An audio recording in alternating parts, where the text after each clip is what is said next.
করোনার সময়টা কি আবার ফিরে আসছে?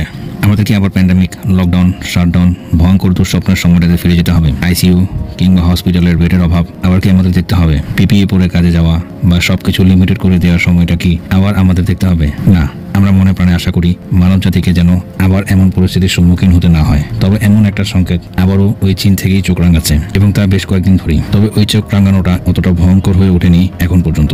এখন যে মহামারীর আশঙ্কাতে সারা পৃথিবী আশঙ্কিত, সেই ভাইরাসটির নাম হচ্ছে এইচএমপিভি বা হিউম্যান মেটানিউমো ভাইরাস।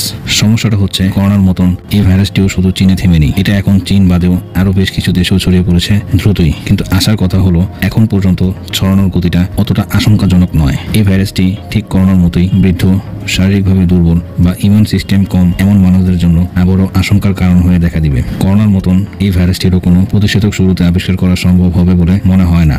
কারণ যদি এটা প্যান্ডামিক হয়ে থাকে, তাহলে এর ভেরিয়েন্ট অনুযায়ী প্রতিষেধক তৈরি করতে হবে। এই ভেরিয়েন্ট নির্ণয় করে প্রতিষেধক তৈরি করা ঠিক করোনার সময়ের মতোই সময় সাপেক্ষ হবে। আসুন আমরা জেনে নিই, যদি এটা প্যান্ডামিক আউটব্রেক হয়ে দেখা দেয়, তাহলে আমরা প্রিকশন কি নিব বা আমরা এটিকে কিভাবে মোকাবেলা করব, আমাদের প্রস্তুতি কি হতে পারে এই মহামারীকে সামনে রেখে। এইচএমপিভি ভাইরাস 2001 সালে সর্বপ্রথম মানুষের শরীরে তার অস্তিত্বের জানান দেয়। আসলে এটি 2001 সালে বিজ্ঞানীরা জানতে পারে, কিন্তু এর অস্তিত্ব আরো অনেক বছর আগে থেকেই মানুষের শরীরে ছিল। তবে এর ভয়াবহতা এখন আগের চাইতেও কয়েক গুণ বেশি, আর এটাই হলো আশঙ্কার মূল বিষয়। এটা একটা নীরব ঘাতক। সাধারণ জ্বর, কাশি, সর্দি দিয়ে এর শুরু হয়, তাই বোঝাও যায় না শুরুতেই। এরপর এটি সরাসরি শ্বাসনালী থেকে আঘাত করে কোনো কিছু বুঝে ওঠার আগেই।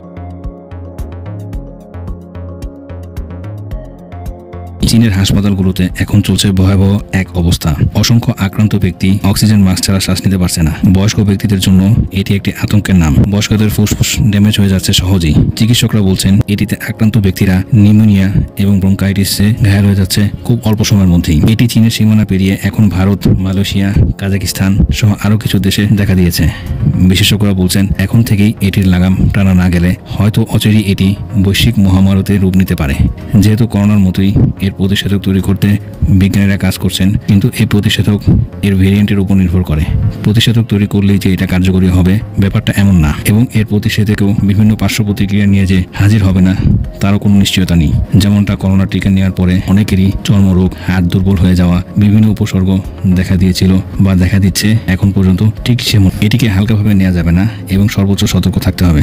মনে রাখতে হবে, মহামারী খুব নীরবেই শুরু হয়, কিন্তু একটা সময় পর এমনভাবে আঘাত আনে যখন আর কিছুই করার থাকে না। আমরা এখন একটা বিষয়ও সামনে এসে দাঁড়িয়েছে, আর তা হলো এই ভাইরাস কি নিয়ন্ত্রণের বাইরে চলে যাচ্ছে, আর এই ভাইরাস সম্পর্কে কি কোনো ইনফরমেশন লুকানো হচ্ছে। এই ব্যাপারটা, এইচএমপিভি ভাইরাস আমাদেরকে বিভিন্নভাবে আক্রান্ত করতে পারে। তবে এটা বাতাসে এবং হাঁচিটা বা আক্রান্ত ব্যক্তির সংস্পর্শে আসলে ছড়াতে পারে, ঠিক যেন করোনার আরেকটা নতুন ভেরিয়েন্ট বা ভার্সন। এটি মূলত ফুসফুসে আক্রান্ত করে এবং খুব অল্প সময়ের মধ্যেই ফুসফুস ড্যামেজ করে দিতে পারে। এটি আক্রান্ত করে নীরবে এবং বুঝতে বুঝতে এবং চিকিৎসা নিতে নিতে মাঝখানে বেশ কিছু সময় চলে যায়। এটি চীনে মোটামুটি ভালোভাবে আক্রান্ত করে ফেলেছে এবং প্রতিদিন হাজার হাজার রোগী ভর্তি হচ্ছে হাসপাতালগুলোতে।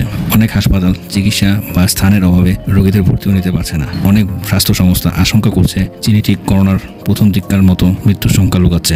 WHO বা ওয়ার্ল্ড হেলথ অর্গানাইজেশন এখন এইচএমপিভি নিয়ে মোটামুটি উদ্বিগ্ন।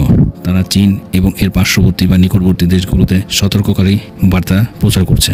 WHO নিজেরা আশঙ্কা করার মতন দেশগুলোতে নজর রাখার চেষ্টা করছে। বিশ্ব এমনিতেই নানা রকম ইস্যু, যেমন প্রাকৃতিক দুর্যোগ, রাজনৈতিক যুদ্ধ, ইকোনমিক্যাল ক্রাইসিসের মধ্যে দিয়ে যাচ্ছে।